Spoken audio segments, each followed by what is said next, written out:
வணக்கம். 500 ரூபாய் நோட்டுகளையும் 1000 ரூபாய் நோட்டுகளையும் தடை செய்திருப்பது நிறைய பேர் வாழ்த்தியாச்சு. மோடி கவர்மெண்ட்டை புகழ்ந்து தள்ளியாச்சு. பெரிய பெரிய ஆட்கள்லாம் டாக்ஸ் கட்டினாங்கன்னா இல்லையான்னு தெரியல. அரசியல்வாதி முதல் கொண்டு எல்லாம் வாழ்த்திட்டாங்க. எப்படியோ நம்மளும் வாழ்த்திட்டோம். இருந்தாலும் இந்த 500 ரூபாய் 1000 ரூபாய் தடை செய்து இருப்பது கருப்பு பணத்தை மீட்டி தருமா அப்படின்றது ஒரு பெரிய ஒரு கேள்விக்குறி தான். என்னை பொறுத்தளவுக்கு இந்த தடை என்பது கள்ள நோட்டுகளை மீட்டும் அப்படின்னு மட்டும்தான் ஒரு யதார்த்தமான உண்மை. நமக்கு முன்னாடி பார்த்தீங்கன்னா 1000 ரூபாயும் 500 ரூபாயும் கள்ள நோட்டுகள் வெளிநாட்டு நம்ம பார்டர் வழியாக நிறைய ஊடுருவி வந்துருச்சு. அதை இந்த முயற்சி தடை பண்ணும் அப்படின்றது ஒரு உண்மை. ஆனால் கருப்பு பணத்தை எந்த அளவுக்கு மீட்டு தரும் என்பது மிகப்பெரிய கேள்விக்குறி. ஏன்னா கருப்பு பணம் வைத்திருக்கும் பெரும் பெரும் பண முதலாளிகள் எல்லாமே ரியல் எஸ்டேட் இன்வெஸ்ட்மெண்ட்டு பல இடங்களில் இடங்களை வாங்கி தங்கங்கள் வாங்கி இது மாதிரி பினாமிகளின் பெயர்களில் வாங்கி குமிச்சாச்சு. ஓகேங்களா? யாருமே காசு வீட்டில் வைத்துக் கொள்வதே கிடையாது. அதுவும் 500 ரூபாய் 1000 ரூபாய்க்கெல்லாம் யாருமே வச்சுக்கிறது கிடையாது. அதனால இந்த தடை என்பது கள்ள நோட்டுகளை மட்டுமே தான் தடை செய்யும் அப்படின்றது ஆணித்தரமாக நம்புகிறேன். அப்புறம் யாருக்கெல்லாம் இது ஒரு பெரிய ஒரு பாதிப்பை உண்டு பண்ணி கொண்டு இருக்கிறது அப்படின்றத பார்த்தோம்னு வச்சுங்க.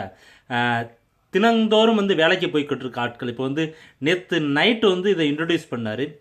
நேற்று நைட்டு எங்கேயோ ஒரு இடத்துல ஒரு கல்யாணம் நடக்குது அப்படின்னா பார்த்தீங்கன்னா இன்னைக்கு காலையில் அந்த கல்யாணத்து வீட்டில் 500 ரூபாய்களையும் 1000 ரூபாய்களையும் தான் பரிமாற்றங்கள் நடக்கும். மண்டபத்துக்கு கொடுக்கக்கூடிய காசு முதல் கொண்டு அதுக்கப்புறம் கேமராமேனு கொடுக்கக்கூடிய காசு, பெண் வீட்டினருக்கும் அந்த மணமகன் வீட்டினருக்கும் நடக்கும் அந்த இதுகள் எல்லாமே 500 ரூபாய் 1000 ரூபாய் நோட்டுகள். இப்பொழுதெல்லாம் 100 ரூபாய் நோட்டுகளை யாருமே பயன்படுத்த போகிறதில்ல. அந்த மாதிரி இடங்களில் மிகவும் பாதிப்பாங்க. அதே போல் தினமும் கூலிக்கு வேலை போகிறவர்கள், நம்ம மக்கள் தொகை பார்த்தீங்கன்னா 130 கோடி மக்கள் தொகை. தினமும் கூலிக்கு வேலைக்கு போகிறவர்கள் மிகவும் கடுமையாக அதுக்கு பாதிக்கப்படுவதற்கான வாய்ப்புகள் நிறையாவே இருக்குது. ஏன்னா அவங்கெல்லாம் பார்த்தீங்கன்னா கையில் இருக்க காசை வச்சு தான் மர நேரத்துக்கு சாப்பாடு இதுக்கெல்லாம் இன்வெஸ்ட் பண்ணுவாங்க. நாளைக்கு 500 ரூபாய் செல்லாது அப்படின்னா பக்கத்து வீடுகளில் இப்போதைக்கு கிராமங்களில் பார்த்தீங்கன்னா பக்கத்து வீடுகளில் வாங்கி அவங்களால மேனேஜ் பண்ண முடியும். ஆனால் நகரங்களில் கிராமத்துலேருந்து நகரங்களுக்கு குடி வந்தவங்க எல்லாமே பார்த்தீங்கன்னா ஏதோ ஒரு இடத்துல யாரோ ஒருத்தர் ஒரு கன்ஸ்ட்ரக்ஷன் பில்டிங் வேலைக்கு அனுப்பிச்சிக்கிட்டு இருப்பான். அந்த மாதிரி ஆட்கள்லாம் பார்த்தீங்கன்னா அந்த 500 ரூபாயில் பார்த்தீங்கன்னா 300 ரூபாய் தண்ணி அடிச்சிருப்பாங்க, மீதி 200 ரூபா வச்சுருப்பாங்க. இது மாதிரி ஆட்கள் எல்லாமே கடுமையாக பாதிக்கப்படுவார்கள் அப்படின்னு நினைக்கிறேன். அப்புறம் பார்த்தீங்கன்னா இந்த பேங்க் எல்லாமே இன்னைக்கு மூடிட்டாங்க. ஏடிஎம் சென்டரும் மூடிட்டாங்க. எவனோ ஒருத்தர் இறங்குறான் சென்னையில், இல்லைன்னா சென்னையில் இறங்கிட்டு சென்னையிலேருந்து ஹைதராபாத் போகணும், இல்லைன்னா சென்னையிலேருந்து தரமணிக்கு எங்கேயாச்சும் போகணும், டாக்ஸி பிடிக்கணும்னு நினைக்கிறான். அவன் பாக்கெட்டில் 500 ரூபா 500 ரூபா தாள் தான் இருக்குது. அவனோட நிலைமையில பெரிய பெரிய கேள்விக்குறியாக தான் இருக்கும். இது மாதிரி நிறைய சின்ன சின்ன பிரச்சனைகள்லாம் இருக்குது. அதே போல் இந்த நவம்பர் 11ஆம் தேதியிலேருந்து டிசம்பர் 31ஆம் தேதி வரைக்கும் பேங்க்லாம் மாற்றிக்கலாம் அப்படின்னு சொல்லியிருக்காங்க.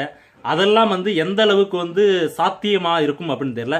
அதுவும் 4000 ரூபாய் மட்டும்தான் மாற்ற முடியும், கையில் மாற்ற முடியும். மற்றதெல்லாம் டெபாசிட் பண்ணணுன்றாங்க. இப்போ கூலி வேலைக்கு போயிட்டு 100 200 அப்படின்னு சொல்லிட்டு கிட்டத்தட்ட 10-20 வருடங்கள் சம்பாரிச்சு பார்த்தீங்கன்னா அவங்க வீட்டில் 20,000 50,000 அப்படின்னு சொல்லிட்டு பக்கத்து வீட்டில் கொடுத்து வச்சவங்கலாம் எந்த கணக்கு காமிச்சு மாற்ற முடியும் அப்படின்னு தெரியல. அவங்களாம் பார்த்தீங்கன்னா ஒரு 2 லட்ச ரூபா 3 லட்ச ரூபா வச்சுருப்பாங்க. அந்த மாதிரி ஆட்களுக்கெல்லாம் எப்படி இதை கணக்கு சொல்லி அவங்க அவங்களோட பேன் கார்டோ இல்லை ஆதார் அட்டையோ காமிச்சு எப்படி கணக்கு சொல்லி அதை மீட்டு கொண்டு வர போகிறாங்கன்னு தெரியல. அதே போல் பேங்க் நம்பர் ஆஃப் பேங்க்ஸ் கம்மியாக தான் இருக்குது. பேங்க் எம்ப்ளாயீஸ் கம்மியாக தான் இருக்காங்க. எப்படி 130 கோடி மக்கள் தொகையை சமாளிப்பாங்க அப்படின்றது ஒரு கேள்விக்குறி. ஏன்னா இருக்குது பார்த்தீங்கன்னா 1.5 மாதம் தான் இருக்குது. இந்த 1.5 மாதத்துக்குள்ளே இருக்க 500 ரூபாய் 1000 ரூபா நோட்டுகளை மாற்ற முடியுமா பேங்க் மூலியமா அப்படின்றது மிகப்பெரிய ஒரு கேள்விக்குறி. இது மாதிரி நிறைய பிரச்சனைகள் சட்ட சிக்கல்கள்லாம் இருக்குது. நம்ம 11ஆம் தேதிக்கு மேலே தான் பேங்க்குள்ளே போய் நுழைஞ்சதுக்கு அப்புறம் தான் பேங்க் என்னென்னலாம் கட்டுப்பாடு போடுது, பேங்க்குள்ளே என்ன பஞ்சாயத்து இருக்குது அப்படின்ற ஒரு நியூஸ் வரும். அதுக்கப்புறம் தான் நம்ம ஒரு தெளிவான ஒரு முடிவு எடுக்க முடியும். எப்படியோ இந்த முடிவை எடுத்து ஃபைனலாக பிரசிடென்ட் முதல் கொண்டு எல்லாமே அப்ரூவ் பண்ணி பாஸ் பண்ணிட்டாங்க. இனிமேல் யாராலையும் இதை தடுக்க முடியாது. இருந்தாலும் இந்த மாதிரி ஒரு ஜனநாயக நாட்டில் இப்படி ஒரு முடிவு எடுக்கிறப்ப ஒரு பாமர மக்களையும் பார்த்து எடுத்திருக்கணும் அப்படின்றது என்னோட தனிப்பட்ட விருப்பம். இருந்தாலும் இந்த மோடி அவர்களின் முயற்சியை பாராட்டலாம். ஆனால் இது ஒரு கள்ள நோட்டுகளை மட்டுமே தான் தடை பண்ண அப்படின்னு நினைக்கிறேன். கண்டிப்பாக பெரும் பண முதலாளிகள் இதில் வந்து மாட்ட மாட்டார்கள்.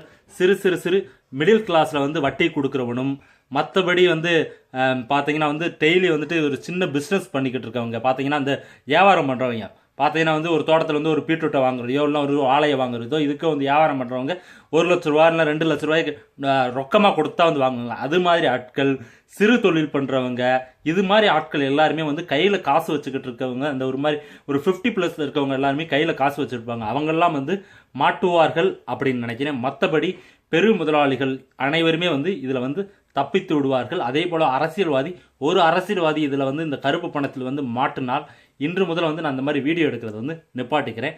இதில் பாதிக்க போவது மிடில் கிளாஸ் மக்கள் மட்டும்தான். இருந்தாலும் இந்த கள்ள நோட்டை வந்து தடை பண்ணுவதற்கு எடுத்த முயற்சியை வந்து வரவேற்கிறேன். என்னோட இந்த வீடியோ பிடிச்சிருந்துச்சுன்னா உங்கள் நண்பர்களாக ஷேர் பண்ணுங்கள். நன்றி.